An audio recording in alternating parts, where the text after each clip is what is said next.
Everybody, welcome back to our kitchen post-flood. You're going to have to excuse the noise today because we've got the moko up here. There's no downstairs for them anymore because it's got no jib.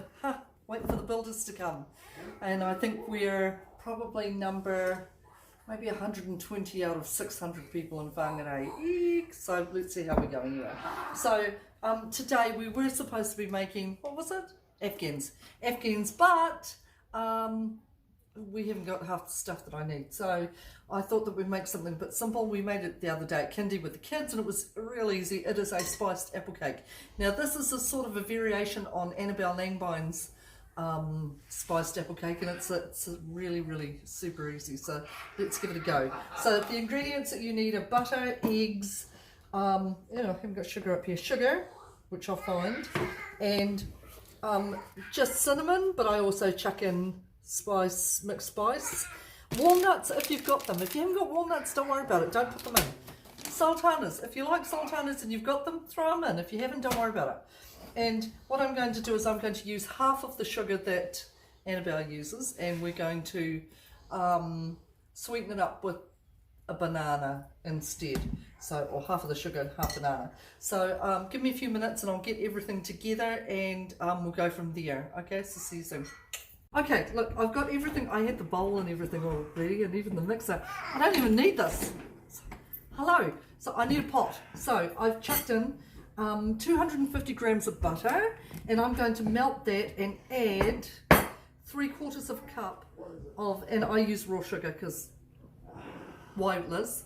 Makes you feel better about yourself. It makes me feel better about myself. So I'm going to melt this and throw that in, and in the meanwhile, Brooke-Lyn has beautifully chopped up these apples. Good job, daughter. Thank you. These are just Braeburn apples because they've just got a little bit of tart to them. I like them. So we've got quite a few little bit of tarts in here. And so we'll melt that, throw that in, and we'll throw these in a minute. And I'm going to mash up my banana on a plate. Hey, listen, thanks for all the words of what are they, Uffy to us, the words of kindness to us after our flood and things like that. Thank goodness for insurance, right? Yeah, so let me do this and then I'll show you what it looks like. See ya. I've melted 250 grams of butter, or just about melted. Here it is, sizzling away. And I'm going to add my 3/4 of a cup of raw sugar. We got splashed by that. And then I'm going to take it off the heat because that's pretty much all it needs. So turn that off. And then I have got over, flap. So messy. I totally got that on camera. Oh no, sorry about that. Did you get that on the camera? Yeah. Sorry about that. Okay, so I'm just going to let it cool down for a little bit, and I'm going to add a couple of eggs. Not free-range eggs even. That's because they were dirt cheap, that's why. So I'm going to add 2 happy eggs, 2 free-range eggs, and then I've mashed up 1.5 bananas. I think I told you half before, I told you lies. So 1.5 bananas to compensate for... Stop stealing the apples. Stop stealing the apples! It's so hard to find good help. May have to add more apples. No, we'll be right. We'll be right. So, 1.5 bananas, 2 eggs I'm going to chuck in here, and our apples. Okay, so I'll see you in a few minutes. I'm going to add maybe 1.5 mixed spice, and maybe a teaspoon of cinnamon. And there. So I've got my eggs in there. I've got my melted butter, I've got my yum, that smells so good, and my banana in there, and my sugar, and my, what else, butter. Did I say that? Yeah, butter. Too. Yeah. So now I'm going to add, I like walnuts, so I'm just going to add a whole packet of these. Like I said, if you haven't got these, don't add them, it's all good. I like walnuts. That means if we do make Afghans, we won't have walnuts on top, just throwing that out there. And I'm going to chuck a couple of raisins in there, just a wee, just a few, just a handful. Just a handful of raisins. And there.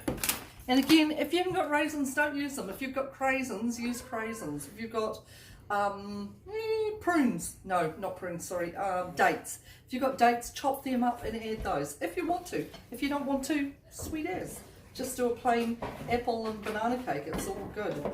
So that's all ready to go, and all I'm going to do is add, and I'm thinking it's probably going to be about 2 cups of flour. So I'm going to add a cup of self-raising flour and a cup of plain flour, okay, because I'm a little bit lazy like that. And then I'll show you what it looks like after that, okay? Cup of self-raising flour, and it's actually looking quite gooey, so I might only need half a cup of this. I'm just going to mix it up. Now don't over mix it, okay? It's not a concrete mixer. You just want to be able to mix up your flour, and that's pretty much it. And that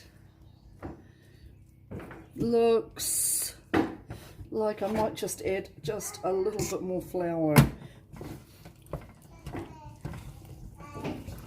So you did 1 cup of self-raising. Yeah, and half a cup of plain.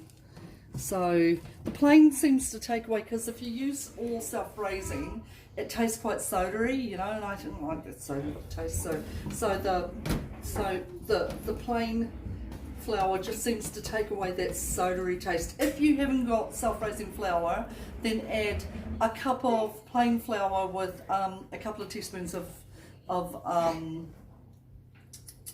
baking powder. You knew what I meant, yeah. Okay, and then that's pretty much it. So I am going to line a tin or line something and stick it into the oven. My oven's already hot. Remember the other day when we made biscuits and I didn't put them in a hot oven?